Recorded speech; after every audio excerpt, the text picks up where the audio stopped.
Hello viewers, in today's session we are going to discuss another important and conceptual problem from limits. And here we are going to find out the right hand limit and the left hand limit of this function f of x, which is the quotient of greatest integer function, that is greatest integer of x, and the signum function, that is signum of 1 minus x when x tends to 1, right? So let us see how we can find out the right hand limit and the left hand limit of this function f of x when x tends to 1. But before finding out the right hand limit and the left hand limit, let us quickly revisit the definition of a signum function.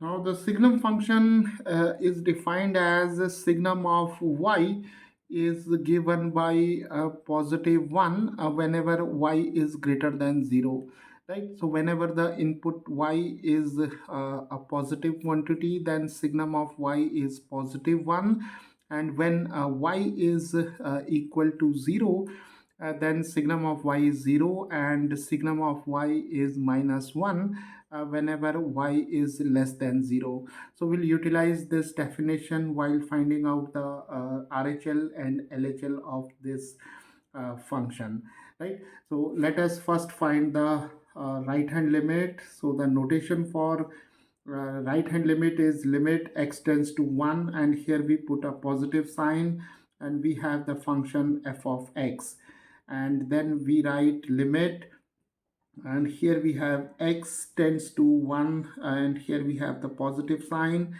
and f of x is greatest integer of x divided by a signum of 1 minus x.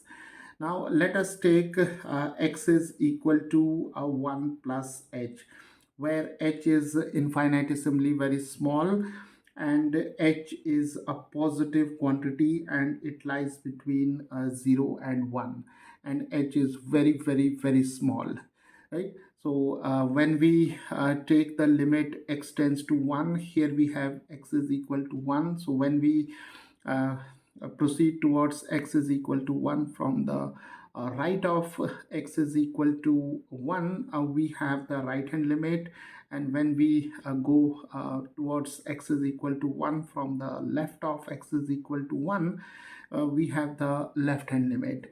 So we'll take the neighborhood of x is equal to 1. So here we have this point as 1 plus h, and here we have the point that is 1 minus h. So we'll take x is equal to 1 plus h in order to find out the right hand limit. So when x tends to 1, then h tends to 0. So here we can now write this entire expression in terms of h. So here we have h tends to 0, and for x we can write 1 plus h, and then we have signum of 1 minus 1 plus h. So now we can simplify it, and we have greatest integer of 1 plus h, and here we have a signum of 1 minus 1 minus h. 1 and 1 get cancelled, we are left with minus h, and remember h is greater than 0.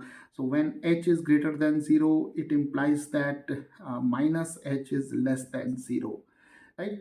And here let us now assign value to a greatest integer of 1 plus h, because we cannot directly substitute h is equal to 0 in the numerator and the denominator, right? So since h is greater than 0 but less than 1, so 1 plus h is slightly greater than 1, but it is less than 2, because h is a positive quantity. So 1 plus h is slightly greater than 1, but it is less than 2. So the greatest integer of 1 plus h should be equal to 1 by a definition of greatest integer function, right? And signum of minus h is equal to a minus 1, because minus h is less than 0. So whenever y is less than 0, then signum of y is negative 1. So signum of minus h should be equal to minus 1. So now we have limit h tends to 0, and greatest integer of 1 plus h is simply 1, and signum of minus h is minus 1. And now this entire term is independent of h, so we omit this limit notation. So we have 1 over minus 1, that is equal to minus 1, right? So the right hand limit of this function is minus 1. So now let us find out the left hand limit. So the notation for a left hand limit is limit x tends to 1, and here we put a negative sign, and we have f of x. Now let us take x is equal to 1 minus h, and here we have 1 minus h, and again h is infinitesimally very small. H is greater than 0 but less than 1, and when x tends to 1, then h tends to 0, right? So here we can now write limit x tends to 1 minus, then f of x is greatest integer of x over signum of 1 minus x.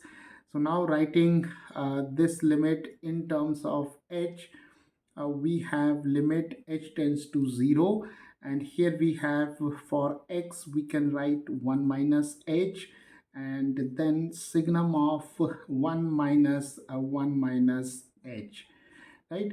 Okay, so now this term is 1 minus 1 plus h, right? And 1 and 1 get cancelled, and we are left with positive h. So we can now write limit h tends to 0, greatest integer of 1 minus h, and here we have a signum of positive h.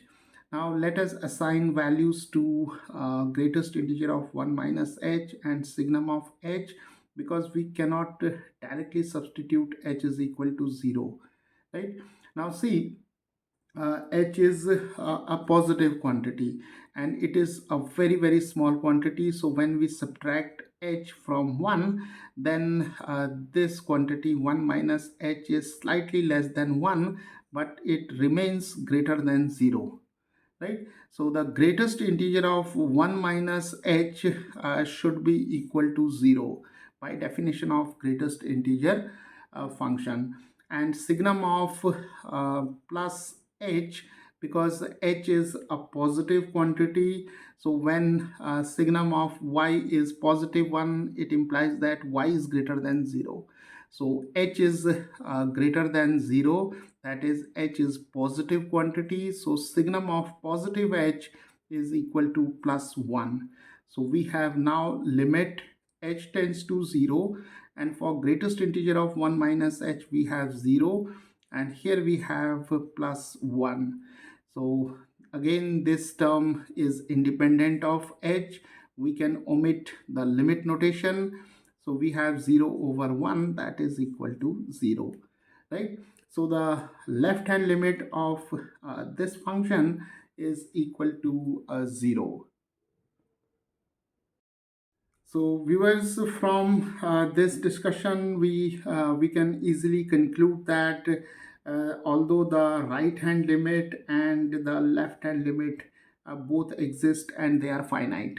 So the right hand limit is minus 1, and the left hand limit is 0, and these two limits are not equal to each other. That is, right hand limit is not equal to the left hand limit. So the limit of this function when x tends to 1, it does not exist, because for the existence of the limit of a function, the right hand limit and the left hand limit both should exist, and they should be finite, and moreover both the limits must approach to a common value, right? But here we have minus 1, and here we have 0, and minus 1 is not equal to 0. So the limit of this function when x tends to 1, it does not exist.